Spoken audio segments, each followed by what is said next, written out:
हे guys, welcome to Shravi's home kitchen. चला तर बनवूया रागीचा केक, म्हणजेच नाचणीचा स्पेशल आयर्न रिच केक बनवूया.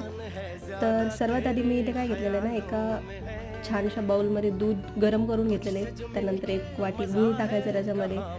त्याला छानपैकी वितळून घ्यायचं, म्हणजे दुधामध्ये मिक्स करून घ्यायचा गूळ. त्याच्यामध्ये 2 ते 3 थेंब व्हॅनिला एसेन्स टाकायचं आहे आणि बाकी आपले तेल टाकलेले अर्धी वाटी. तर हे छान मिक्स झाल्याच्या नंतर आपण त्यामध्ये सगळे पावडर टाकून घेऊया. त्यामध्ये 1 वाटी नाचणीचं पीठ, 1 वाटी गव्हाचं पीठ टाकायचं आहे, किंवा तुम्ही अर्धी वाटी तुमचं जे प्रमाण असेल 1:1 असं घेऊ शकता.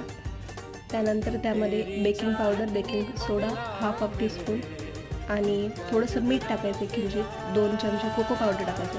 सगळं छानपैकी मिक्स करून घ्यायचं. लागलं तर दूध टाकायचं आणि बेक करून घ्यायचं. Thanks for watching.